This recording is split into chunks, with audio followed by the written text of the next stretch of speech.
নমস্কার বন্ধুরা, আশা করি সকলেই ভালো আছেন। বর্ষার মরশুমে নিশ্চয়ই নতুন করে আবার লঙ্কার চারা বসিয়েছেন।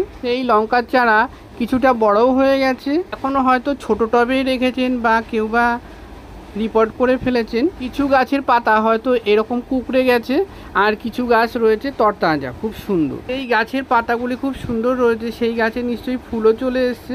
সেগুলো নিয়ে তো আমরা দুশ্চিন্তা করি না, যেগুলো কুঁকড়ে যায় বা অন্য কোনো সমস্যা হয় সেগুলো নিয়ে আমরা দুশ্চিন্তা করি। আপনি যদি অর্গানিকভাবে বাগান করে থাকেন আর ঘরোয়া উপাদান দিয়ে এর সমাধান চান, তাহলে এই ভিডিওটি আপনার জন্য। হাতের কাছে রয়েছে এই উপাদানগুলি, শুধু সঠিক পদ্ধতিতে ব্যবহার করলেই হলো। উপাদানগুলি সঠিক পদ্ধতিতে ব্যবহার করলেই আপনার গাছ হবে সুন্দর তরতাজা এবং পাতাগুলো কোঁকড়ানো বন্ধ হয়ে যাবে। তবে আগের যে পাতাগুলো কুঁকড়ে রয়েছে সেগুলো তো আর ঠিক হবে না, নতুন করে গাছটা সুন্দর হবে, তাজা হবে, আপনার গাছেও প্রচুর ফুল আসবে এবং ফলও হবে। তার জন্য প্রথমেই আমি এখানে একটা 1 লিটারের মগ নিয়ে নিয়েছি। এই মগটা ভর্তি করে জল নিয়ে নিয়েছি, অর্থাৎ 1 লিটার জল আমি এখানে নিয়ে নিয়েছি। আর এই জলের সঙ্গে প্রথমেই মেশাবো হলুদ গুঁড়ো।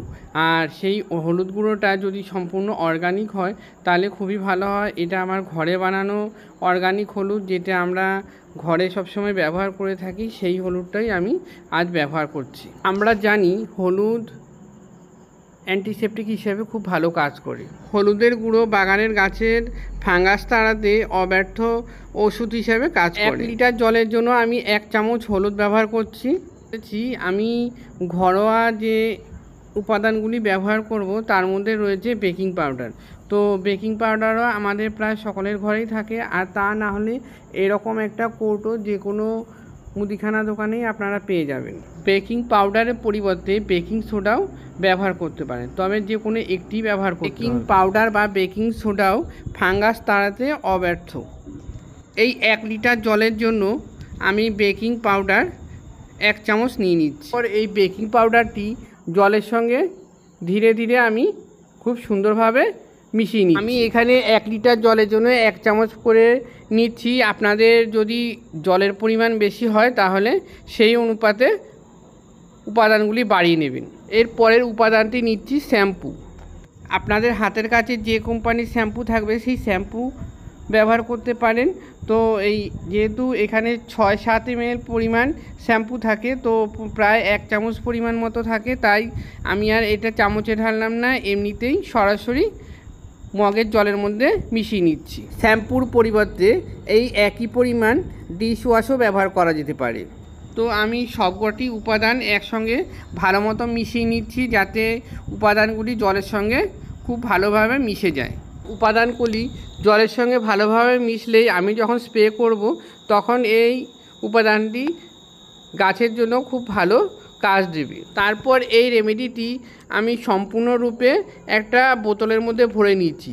আপনাদের যাদের স্প্রে মেশিন আছে তারা স্প্রে মেশিনে ঢেলে তারপরে স্প্রে করবেন। আমার যেহেতু স্প্রে মেশিনটা এখন বর্তমানে খারাপ হয়ে রয়েছে, তাই আমি এখানে ঘরোয়া পদ্ধতিতে একটা স্প্রে করে নিয়েছি, যেটা বোতলের মুখটির মধ্যে সুইচ দিয়ে গরম করে ফুটো করে নিয়েছি। তো আমি এই উপাদানটি সেই বোতলে ঢেলে নিচ্ছি। আপনারা আপনাদের সুবিধা মতো স্প্রে মেশিনে ব্যবহার করবেন। তারপর এই রেমেডিটি আমি 7-8 ঘন্টার জন্য এই বোতলে রেখে দেবো।